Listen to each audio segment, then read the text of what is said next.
Oi, gente! No primeiro vídeo eu expliquei como uma pessoa pode se tornar um neurocirurgião.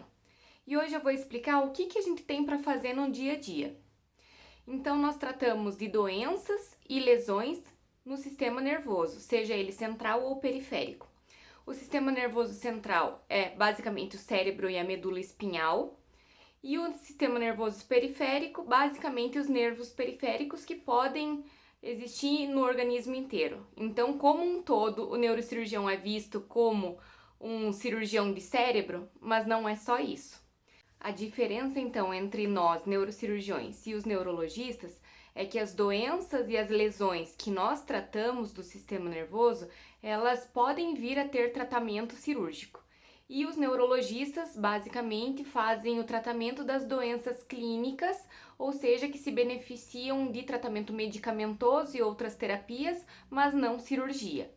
As lesões, então, correspondem basicamente a traumatismo, principalmente o mais famoso é o traumatismo craniano, em se tratando de neurocirurgia, mas pode haver também traumatismo raquimedular, outros traumas envolvendo medula espinhal, cérebro e nervos periféricos.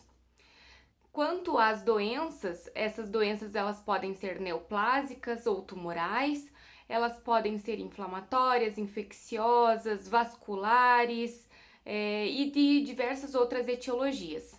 Nosso papel é identificar o benefício dessas doenças com um tratamento cirúrgico e aplicá-lo.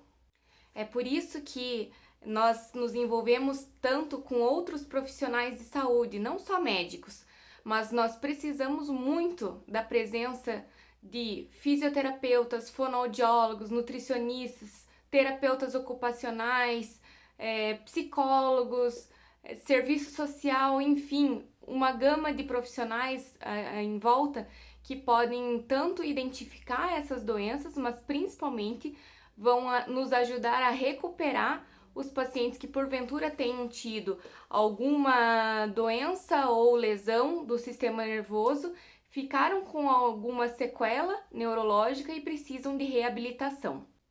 Então, nós só fazemos cirurgia o dia inteiro? Não, não é isso.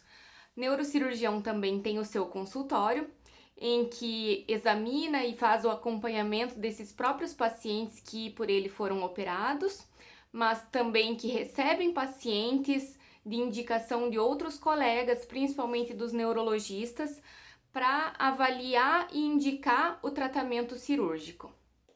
Então eu já dei exemplo de uma das situações em que o neurocirurgião é importante, que é no traumatismo crânioencefálico e no trauma raquimedular, que é o trauma envolvendo a coluna vertebral, a medula espinhal e os nervos espinhais. Trauma, então, geralmente a gente está falando de plantão de pronto-socorro, que pode ser de dia, à noite, final de semana, feriado, enfim. Plantões vão ser a rotina, principalmente do neurocirurgião em começo de carreira. Depois ele pode acabar optando por fazer uma neurocirurgia geral e seguir com os plantões, isso é uma vocação, ou pode também se direcionar para uma das subespecialidades que eu até já comentei no primeiro vídeo. Outras doenças, então, que o neurocirurgião vê no seu dia a dia, por exemplo, tumor cerebral, distúrbios de movimento, cujo exemplo maior é o Parkinson. Então, o Parkinson vai ter um tratamento clínico de longo período, geralmente com o seu neurologista, mas a partir de um momento, em determinadas situações, ele pode vir a ter uma indicação cirúrgica, então passa para o neurocirurgião. Assim como a epilepsia também é o mesmo exemplo.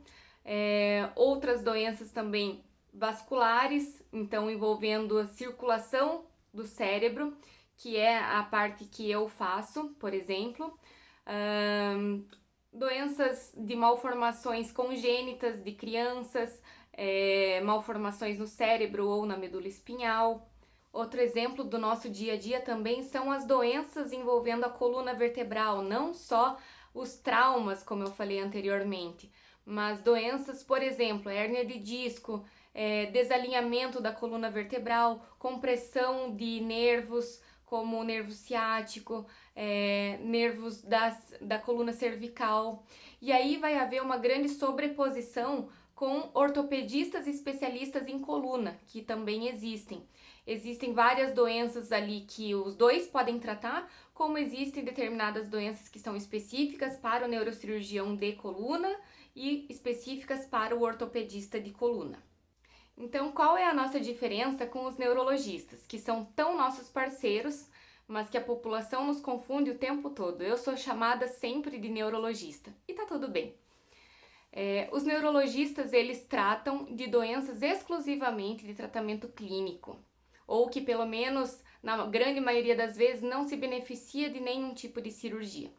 Por exemplo, esclerose múltipla é uma doença neurológica em que nós não podemos fazer nada do ponto de vista cirúrgico, assim como Alzheimer, assim como miastenia graves, assim como várias polineuropatias, que são doenças que afetam os nervos periféricos. Então, existe uma gama de doenças neurológicas em que o neurocirurgião não pode ajudar em absolutamente nada. Tem outras doenças de sobreposição. Um exemplo é o Parkinson, como eu já citei anteriormente, e a epilepsia também. Grande parte das vezes o neurologista faz um grande tratamento de longo período com o paciente. Em alguns determinados pacientes há uma indicação cirúrgica e assim o neurocirurgião tem o seu papel. Bom, agora vocês já conhecem o nosso dia a dia, as principais doenças que nós tratamos, a correria dos plantões, enfim. A neurocirurgia é um universo paralelo e é fascinante para quem realmente está na área com a vocação certa.